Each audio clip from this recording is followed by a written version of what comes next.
How's it going there, everyone? It's Mr. Zen over with a brand new Bleach discussion.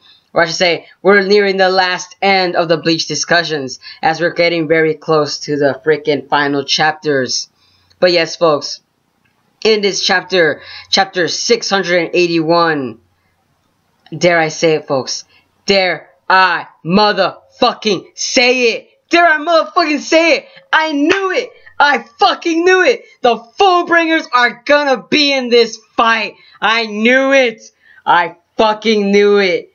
I fucking knew it. I fucking knew it. The reason I say this, because I had a video of it months before. Way before that I knew the fullbringers are gonna be in this fight. Oh, that is so freaking hilarious. I knew the fullbringers are going to be really important. Oh, man. That is so hilarious. Oh, man. I am sorry, but I knew Tiraku was going to use these guys, because their powers are like hacks. I swear, it can like take anybody down. Oh, this is freaking hilarious. Oh. But yes, folks, let's continue on to this review on this chapter. Chapter 681. Now, in this chapter, it's divided into 3 parts, folks. Part 1, it involves Renji and Rukia, trying to up Ichigo, saying, oh my god, we can't believe this is happening, blah, blah, blah. Rukia is being the sympathetic woman that she is. And, of course, we're looking at Rukia, of course, it's her idea is not really necessarily cowardly. It's more or less to say, like, it's pretty smart in a way that she's actually kind of going with this and attacking Bach in itself, because of the fact that he's pretty all-powerful, and Rukia kind of saw it all over the place, like, oh snap, we can't just waltz right in there and just be like, let's just whack him with our freaking Zanpakuto. No. Rukia's like, no, let's formulate a plan, gather our foes, and then go in and attack him. But Renji, in part 1 of this chapter, he's like, nah, forget everything. Let's just put in our macho pride and just say, you know what? F him, and let's get to his demise. But no, Renji then was, Renji more or less to say in this chapter was more, I could say, he was uplifting too. He was being the hard strict. Like, they were playing a good cop, bad cop. Rick was like, oh no, don't do this, don't do that, we need to do this. And then Renji was more or less like, no, forget it, come on, Ichigo, get the hell up, Come on, get up and, swing your sword again. Everything's not over until the day is over, That's the way I kind of saw Rukia and Renji. They're playing good cop, bad cop with freaking Ichigo right there. And Ichigo himself in his whole entire chapter was kind of pathetic in itself. Cause like, oh man, I couldn't defeat him with my Bankai. Oh, there's nothing else I can do. And I kind of was a little disappointed with Ichigo in this chapter again. But that's it for part 1. Part 2 then it moves along the line that where Ishida and Jugram's fight actually finally reached its conclusion. And like I said before, you see Bach take about all the powers from all the freaking Stern Raiders, and you see Jugram just kind of like, you could say, he's basically weeping and crying down with Ishida, and Ishida just look at him like, this guy's pathetic, To be honest, I kind of looked at Jugram like if he's like he's a love, like he's in like, it's like as if he's in love with freaking Bach himself. I'm like, wait a minute, what is going on over here? What is going on? He made it seem like I thought it was a woman that was talking there for a second. Like the way he was describing himself, he was down on the floor, his arms waving, saying, "Oh, don't live a life of regret, man. This is not a life you want to live, Ishida." And I'm like, hold on. So now you're kind of opening your eyes to see that Bach is an evil person. Okay. Gee golly, he's gonna take over the world, but okay. Now you see him as an evil person. But whatever. Kind of love the fact that Ishida then even kind of questioned himself, saying like, what do you do? Like, what are you talking about, man? What are you talking about? Like, I love how Ishida's reactions was the whole time. But it was kind of like like a blank stare throughout the whole time too, which I kind of find hilarious that he's just looking at him saying like, oh, okay, you're helping me now. That's pretty cool. But like, more or less to say, in part 2 of this chapter, Ishida and Jugram, being in all serious now, of course. Sorry about that. I'm just very excited for what's going on. You know, it's that you see Ishida might become a very important part of this process now, because Jugram is basically healed and put all the scales on Ishida, which that could also mean a very important figure in later chapters as well. Because think about it, if Ishida has the best luck, you could say, for him, that says something along the line that when he's going to face against Bach might have to take all the bad luck from Ishida himself. It's kind of like, I see kind of what like Tirakuba's kind of going along with that. It's kind of strange, but maybe that's what he's going to go along with. Maybe Ishida is going to go up to him and use his antithesis and actually hurt Bach. Because like Jugram stated that Ishida is another person that could actually hurt Bach. Now, there are multiple people that can hurt Bach, but it's just that they're not all fighting him, which I find hilarious. All the important people that need to fight Bach are not fighting him. I'm just like kind of laughing at the fact that Ichigo is fighting him, but all the important people that have the powers to actually injure him are not fighting him. Okay, let's all leave them at somewhere else while Ichigo's fighting him. You know, that's hilarious.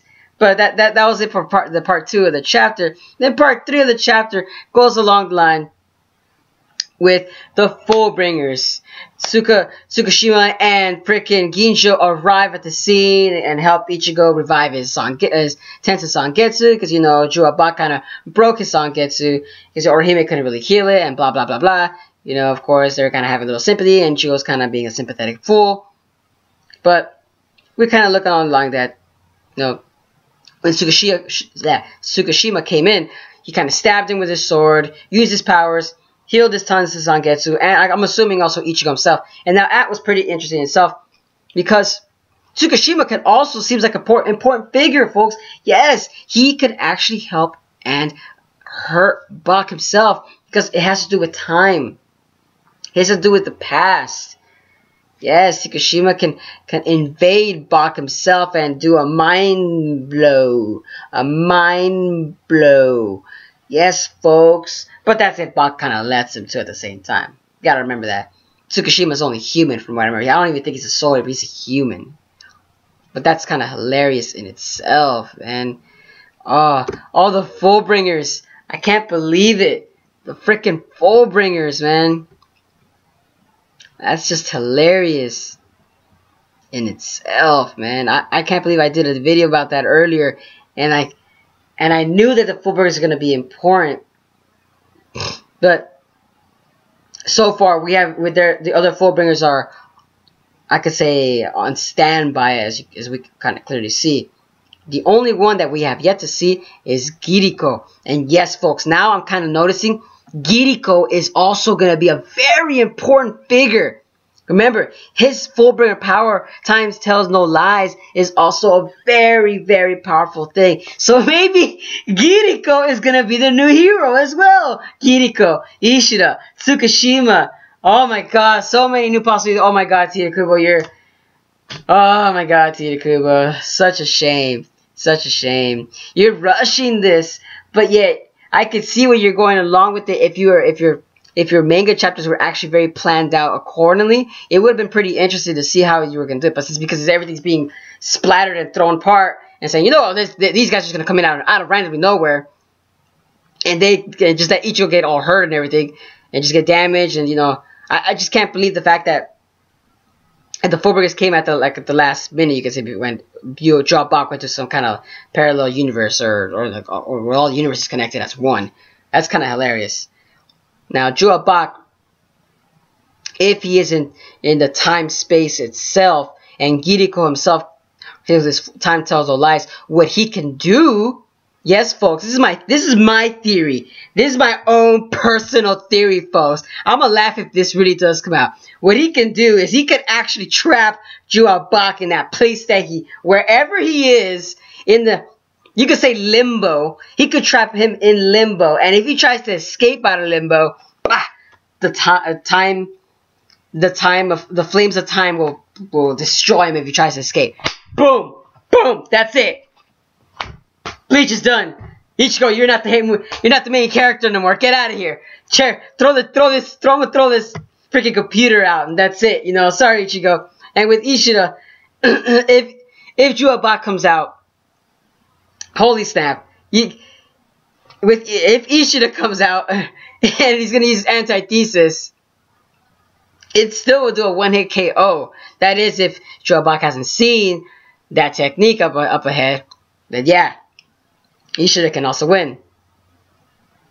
Which I'm finding freaking hilarious. That, like, I believe, okay, personally, I believe Kiriko is gonna be the main star now. Not Ishida, I'm sorry. Kiriko himself is gonna win. He's gonna take down Bach. Because remember, Kiriko can also set limitations on Bach.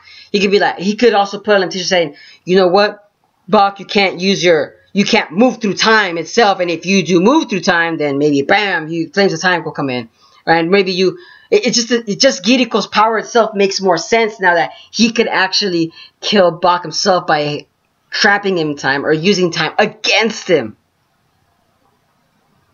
That is hilarious. But that's my theory, folks. Yes, that's what's personally gonna happen in the next couple of chapters. Then Bach will be dwindled down to a regular Quincy. That's it. A regular Quincy with high ass Ryotsu, and then that's it. Boom. Ichigo's high Ryotsu and Juabak's high Ryotsu clash against each other. Bam. Final battle. Final 3 chapters, and bam. Bleach is done. Voila. That's it. But that's what I think, folks, personally. But I can't believe the fullbringers are finally in here. That's why I'm kind of happy, because I personally did enjoy the fullbringers. The way Tita Kubo explained, I would say the fullbringer arc was just a little, it was alright. But just the powers they have is pretty cool. But just the way they're kind of showcased was kind of horribly. That's why I kind of was pissed off. I was like, you know, you show all these powerful characters, powerful humans, but yet they suck at using them. But let's just hope they don't suck using it when they're fighting against Juabak. Let's just hope so. But yes, folks, that's it for today's segment, folks. What did you guys enjoy about this chapter? What was your favorite scene? Do you guys actually think my theory will be personally true, and think that Kiriko will actually come out and actually basically destroy Bach and become the main hero himself? What do you guys personally think about this chapter? What are your thoughts and opinions? And also, folks, don't forget to give a like, subscribe. But as always, folks, have a nice day. And this is Mr. Zen, signing out.